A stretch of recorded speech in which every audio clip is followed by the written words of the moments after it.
Kenapa soalan tersebut dituju supaya memudahkan pengurusanku ini? Boleh? Dan tolong tanya soalan, bukannya di panel yang keempat. Okey? Dan jangan risau, saya berpegang teguh kepada perkara 10 perlembagaan persekutuan kebebasan bersuara. Ya, memetik kata-kata Tayyip Erdogan, pemimpin Turki, dia kata freedom of expression does not justify freedom to insult. Ya, kita bebas untuk berfikiran berbeza, kita bebas untuk bercakap berbicara, tetapi with due respect. Boleh? So saya buka soalan kepada anda semua. Silakan kemukakan nama, soalan daripada siapa soalan tersebut. Jadi soalan ini adalah bagaimana sistem pendidikan kita mengharmonikan pelbagai kaum sekaligus mendaulatkan bahasa Malaysia sebagai bahasa kebangsaan. Okey, soalan seterusnya. Ini menyangkut hak berbahasa saya. Okey, baik. Okey. Saudara. Assalamualaikum warahmatullahi wabarakatuh. Saya Muhammad Abdi Abdul Hamid, bukan pelajar Universiti Islam Antarabangsa, tetapi guru sekolah Cina yang dah selama 11 tahun. Maka saya nak tanya soalan ni. Saya sebenarnya banyak soalan nak tanya ni, tapi disebabkan untuk menghormati keadaan, mohon maaf ya, panjang sikit, baru mukadimah. Maka saya nak tunjuk kepada pihak KPM, wakil Datuk KPM. Ujian pentaksiran, sefokus pada ujian pentaksiran, rasanya umum sudah mengetahui pihak KPM mengerti akan resah gelisah guru. Tambahan satu lagi, akibat nak mengejar yang dikatakan hala tuju pendidikan. Pertama, data penipuan berlaku kerana tak mengejar. Ini realiti, tidak boleh dinafikan. Kedua, sehingga keadaan berlaku, ada juga dalam situasi ibu bapa macam yang lain pula. Apa tak saya cuba? Yang kedua pula, sehingga kan pengaruh ibu bapa. Sebab kita lihat, saya risau satu keadaan pengaruh ibu bapa. Kalau saya di sekolah Cina, hingga kan nak masuk ke sekolah yang lebih baik, mak bapak minta cik sekolah tolong tukarkan tahap curriculum ke yang mana untuk lebih tinggi supaya layaknya dia masuk. Di sini bermakna sejauh mana keadaan yang telah menjadi semakin rencang. Saya tak pasti.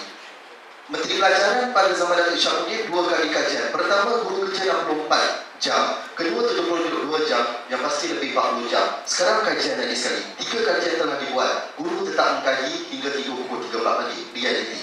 Maka yang satu lagi, akhirnya kebanyakan yang saya tanya, okey, soalan nak sampai soalan ni, jangan risau. Akhirnya, apabila perbincangan saya dengan rakan-rakan guru lain, saya hanya mendengar 2 perkara. Ini yang saya mohon penjelasan, mungkin pihak KPM boleh memberikan penjelasan lebih baik, dan mungkin saya boleh kabur. Mereka mengatakan, sebenarnya pendidikan kita ni apa? Ini kami diberikan bawah. Kedua, jawapan diberikan yang saya dengar dalam kalangan guru, 2 sahaja. Entahlah, kita ikut je. Itu soalan saya. Okey, Masya Allah, soalan yang cukup mencakar minda ya, Masya Allah. Okey, soalan seterusnya. Ada yang bawah tadi. Ya, saudara. Kita bagi panel, tak ada mic tau, silakan. Bismillahirrahmanirrahim. Assalamualaikum warahmatullahi wabarakatuh. Nama Ahmad Salami Husni. Saya ada 3 soalan sebenarnya, tapi insyaAllah 3 soalan ini tidak memerlukan jawapan yang panjang. Kompres tak perlu jadi sifat. Yang pertama dan kedua saya ajukan untuk Dr. Hair lah. Soalan yang pertama, apakah PPM sebenarnya menggantikan PIBP?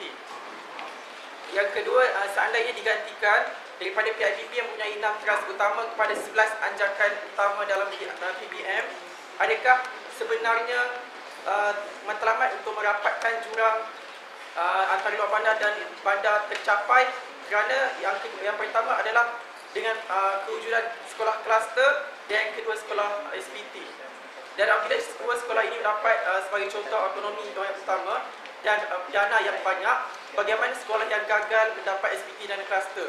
Adakah mereka akan ketinggalan dari segi kemudahan dan sebagainya? Dan soalan yang ketiga untuk Cikgu Siddiq yang saya sayangi. Cikgu Siddiq, soalan saya mudah berdasarkan kes pelajar yang bunuh diri. dalam kes pelajar ini saya lihat kenapa kita salahkan pelajar tidak kepada guru yang mengajar. Maaf kepada guru, bakal guru yang ada dalam dewan ni. Kerana pada hari ini saya lihat guru lebih mengutamakan asalkan aku habis mengajar sudah, lantaklah mereka nak faham ataupun tidak, itu sebagainya. Saya lepas mengajar pergi karaoke. Ya.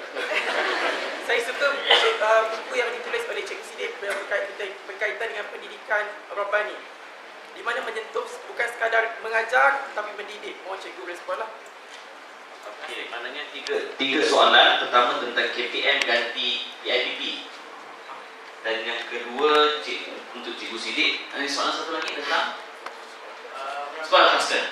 Right. Juga untuk Datuk. Datuk popular mana tu. Okey. Siswi. Okey, saya bagi pada siswa dulu kan. Silakan.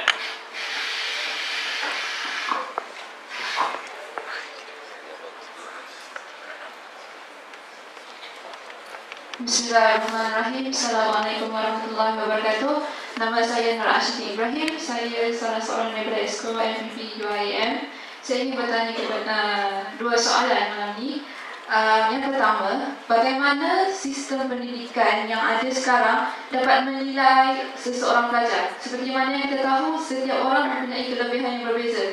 Jadi bagaimana sistem pendidikan yang ada sekarang ingin menilai di manakah kelebihan seseorang pelajar tersebut? Itu soalan saya yang pertama. Yang kedua, graduan universiti. Soalan itu untuk siapa? Soalan pertama? Kepada Datuk K. Datuk K.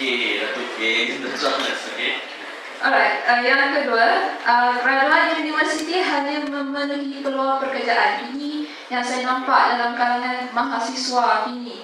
Jadi saya ingin bertanya kepada Tuan Haji Ibrahim, bagaimanakah sistem pendidikan di IPT ingin melahirkan mahasiswa yang bukan sahaja memenuhi peluang tapi membuka peluang? Itu saja, terima kasih. Okay. Setangga yang berbaju pink. Wah, lelaki baju pink. Tak romantik. Soalan dia tuan. Bismillahirrahmanirrahim. Assalamualaikum warahmatullahi wabarakatuh. Saya Najib Afif bin Arif, kuliah Ilmu Wahyu. Soalan saya di sini ada dua perkara lah yang saya ingin tanyakan. Dan sebelum itu saya ingin mengeluarkan pandangan berkenaan dengan penilaian berasaskan pentaksiran berasaskan sekolah.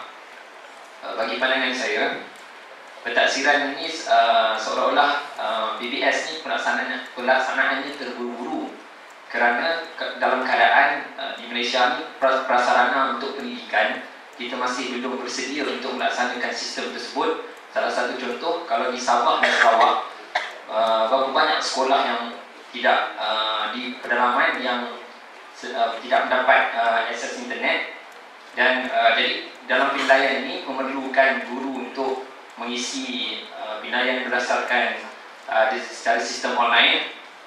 Saya pada sistem profilan pun ada. Dan kemudian berkenaan dengan bilangan guru, kerana kita selalu membandingkan dengan negara luar. Kita ingin contoh negara luar, tapi dalam keadaan saya rasa negara kita belum bersedia kerana bilangan guru pun masih belum cukup. Meskipun selalu terdengar dalam media masa lambakan guru, tetapi lambakan guru itu hanya berlaku lambakan guru sehingga ada pelajar pendidikan yang tidak mendapat jawatan guru. Itu hanya berlaku pada kuota, tetapi secara hakikatnya dalam guru tidak mencukupi, kerana satu kelas kadang mengajar sehingga 30 orang murid. Kerana saya sini bekas guru, di sini saya ambil master. Sebelum ni saya guru dan saya berhentilah jadi guru sebab menyambung sebelum masa untuk master. Okey, soalan. Dan seterusnya berkenaan dengan PBS, band dalam PBS, seperti mana yang cikgu kita cakap sebentar tadi, Guru Fizi sebutkan sebentar tadi, berlaku banyak penipuan. Memang betul berlaku banyak penipuan kerana kalau kita tengok betapa banyaknya kerja guru. Seorang guru kalau untuk PBS ni, kalau dia mengajar sekurang-kurangnya 3 subjek, dia kena menjaga satu kelas ada 30 orang, 30 fail. Dan kalau 3 kelas 90 fail, itu kurang betul. 3 kelas, kalau 5 kelas betapa banyak fail yang dia kena jaga. Dan seolah guru selain pada mengajar, kerja guru banyak sebenarnya. Bukan sekadar mengajar, turut menjalankan kerja-kerja pengkeranian juga, dan termasuk di hakim dan nasyid dan sebagainya. Soalan. Okey, jadi dalam sistem PEN ni sejauh mana keberkesanan dia? Sebab kalau kita tengok guru, sesama guru sendiri pun kadang-kadang berbalah soal band 1, contoh band 3 tu sendiri, band 1, band 2, band 3 sampai band 6 tu sendiri, dari sudut pengukuran dia tu kadang-kadang tak sama antara guru-guru. Contoh kalau ada 3 guru pendidikan Islam, ada guru yang okey, contohnya kalau dalam subjek tertentu murid boleh bernasyid. Jadi bernasyid tu pun guru berbeza pandangan. Bernasyid macam mana nak kena suara, boleh buat vibrato, boleh buat soprano atau boleh cukup menyanyi tu dah, boleh nyanyi dah sekadar dah dianggap baik, atau kena menyanyi dengan bagus. Any question? Soalan kedua. Itulah respon untuk pandangan saya dan juga keberkesanan dalam sistem bank lah. Jauh mana keberkesanan untuk mengukur secara selaras. Okey, baik, terima kasih. Okey, kita ada kurang lebih 10-11 soalan. Jadi saya mulakan dengan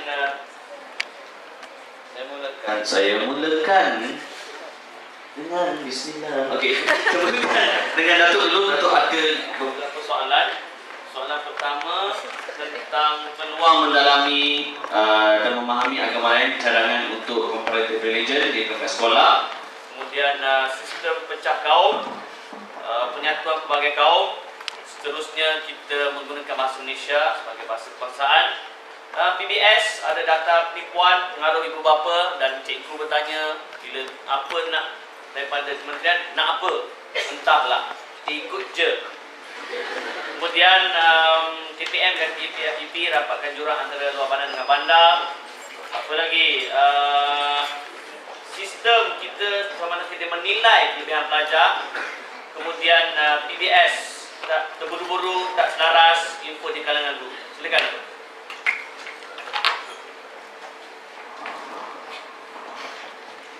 Terima kasih kepada soalan-soalan yang tadi dikemukakan. Saya kata sini ada 10 yang perlu saya respon. Tapi saya, kalau boleh, saya nak lihat soalan ni dia banyak berkait kepada bukan mengenai dasar, bukan mengenai sistem, tapi lebih kepada pelaksanaan sebenarnya. Pertama sekali ialah nilai etika, paduan saya rangkum sekali lah. Sebenarnya dalam kurikulum tu dah memang cantik, dah ada semua daripada sekolah rendah sampai ke sekolah menengah. Tetapi pelaksanaan di sekolah, kadang-kadang kita pertama sekali tidak ada guru yang betul mengajar nilai etika dan menjalankan aktiviti untuk membangun atau membina kepaduan kalangan pelajar. Kapasiti guru untuk melaksanakan tidak ada. Itu yang saya sekarang dalam sektor keguruan ini, kita ada 420,000 guru untuk mengajar 5.5 juta pelajar. Jadi kalau ikut nisbah situ adalah satu guru lebih kurang 16 orang pelajar. Yes. Merupakan satu nisbah yang terbaik di dunia.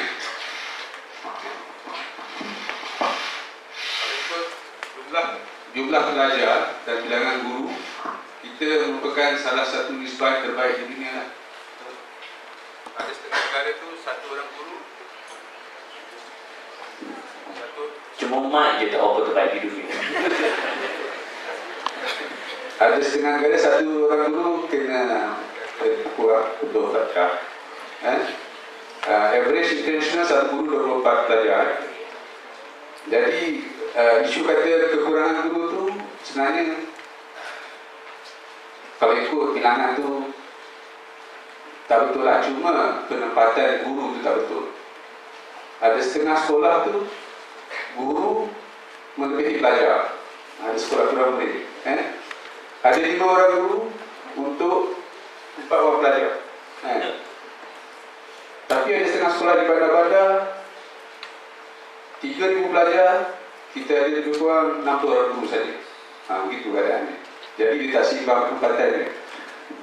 Bilangan guru, kemudian kapasiti guru itu tak ada untuk melaksanakan kurikulum-kurikulum yang berkaitan pertama sekali nilai etika dan perpaduan, dan juga untuk melaksanakan pentaksiran itu sendiri dalam pengajaran dan pelajaran.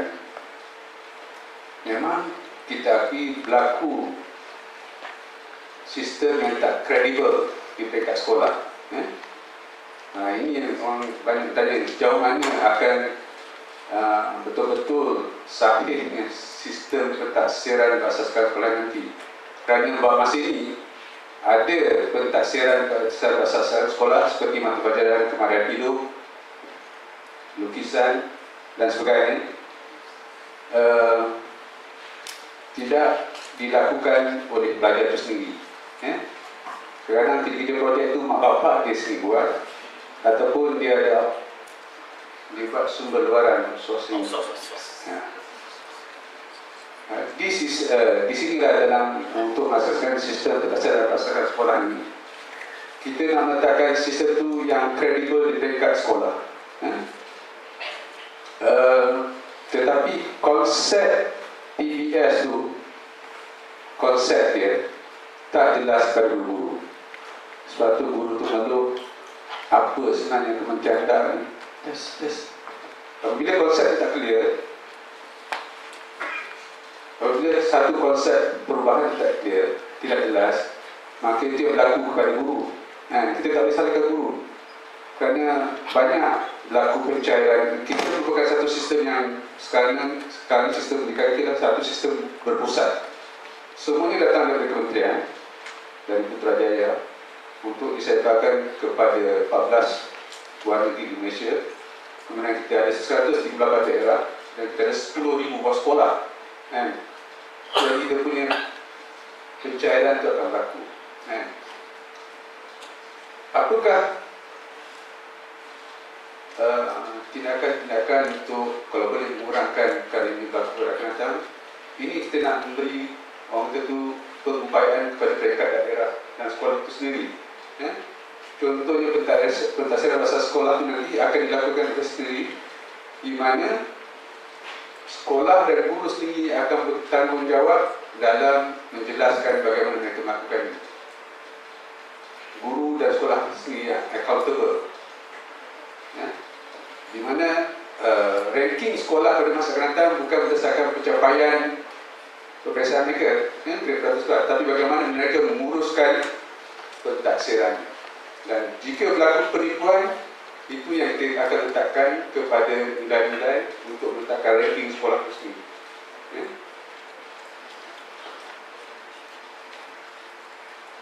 Mengenai pelan pembangunan pendidikan, sama dia mengganti pelan untuk pembangunan pendidikan, memang dia mengganti kan.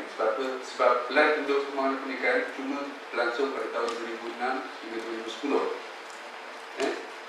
Jadi dia merupakan satu pelan yang menyambung kepada pelan yang sebelumnya. Kalau kita ada 6 kelas dalam pelan untuk pembangunan pendidikan, terutama sekali yang aspek merapatkan jurang, maka dalam pelan baru itu masih ada lagi. Menumpak pada bagaimana dalam aspirasi sistem tadi, kita dalam aspek equity itu kini merapatkan jurang yang berlaku dalam sistem pendidikan kita. Sama ada bagi sistem sekolah yang ada di bandar dan bandar, sama ada sistem pendidikan itu dapat merapatkan jurang pencapaian bagi pelajar-pelajar yang berbeza sosioekonomi dia, sama ada sistem pendidikan kita dapat merapatkan jurang pencapaian pelajar yang sekarang memang ketara di antara jantina. Pelajar-pelajar perempuan lebih baik daripada pelajar lelaki, dan kita perlu melihat adakah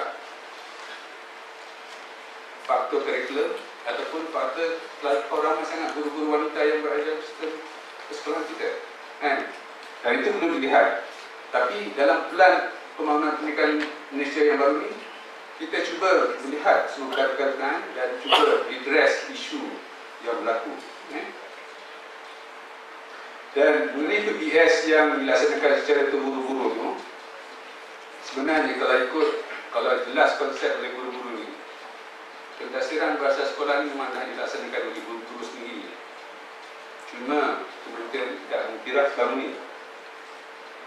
Kita cuma mengiktiraf UPSR, PMR dan SPM sahaja. Tetapi guru-guru telah melaksanakan di sekolah masing-masing. Cuma bagaimana dia nak selaraskan dia dan menjajakan dengan standard prestasi atau PEN yang disebutkan oleh cikgu tadi. Itu yang belum dapat sampai kepada guru-guru. Tetapi sebenarnya kalau kita tengok amalan yang ada di sekolah-sekolah yang telah melaksanakannya, saya mengambil satu contoh di sekolah di mana seorang guru, dia mengajar dua mata pelajaran berbeza, tetapi dia boleh melaksanakan satu pentadsiran untuk memberi penilaian kepada dua mata pelajaran yang dijalankan. Contohnya seorang guru bahasa Malaysia dan dia juga mengajar muzik. Tapi dalam satu pentadsiran dia boleh menguji pelajar dalam bahasa Malaysia dan bahasa Inggeris. Jadi kalau dapat dilaksanakan dengan betul, isu bagaimana dia kata dia membebankan guru tu, kalau memahami konsep dia sebenarnya tidak membebankan guru. Apa yang berlaku di peringkat sekolah ialah salah kefahaman mengenai pelaksanaan PBS, di mana sekolah berusaha untuk bertindak sebagai lembaga peperiksaan di sekolah. Mereka nak wujudkan satu bilik peperiksaan yang besar, bilik kebal yang setia di daerah dan juga di lembaga besar, dan mereka nak wujudkan fail pelajar-pelajar kenaan.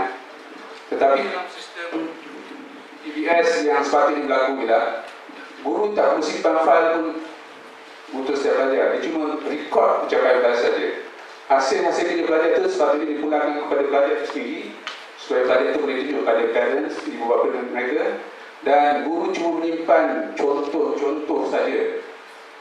Contoh band 1 itu macam mana hasilnya, contoh band 2 macam mana hasilnya, contoh untuk yang band 3 bagaimana rupanya. Sekiranya ada orang kata tu komplain daripada parents tak puas hati, saya kata saya bagi anaknya band 2, sepatutnya kata anak dapat band 5, kan? Kita boleh tunjukkan kepada parents sebenarnya contoh band 5 tu macam mana, dan kita minta dia tunjuk contoh kerja anaknya. Itu saja. Sebenarnya kalau sistem PBS betul, kalau dilaksanakan dengan betul dan difahami oleh guru, dia merupakan satu sistem yang mudah dilaksanakan. Tetapi itu yang saya kata tadi, konsep PBS tu belum berapa jelas di peringkat guru. Sekarang kita sedang mengumpulkan amalan-amalan terbaik yang ada di sekolah untuk kalau boleh dikongsi bersama dengan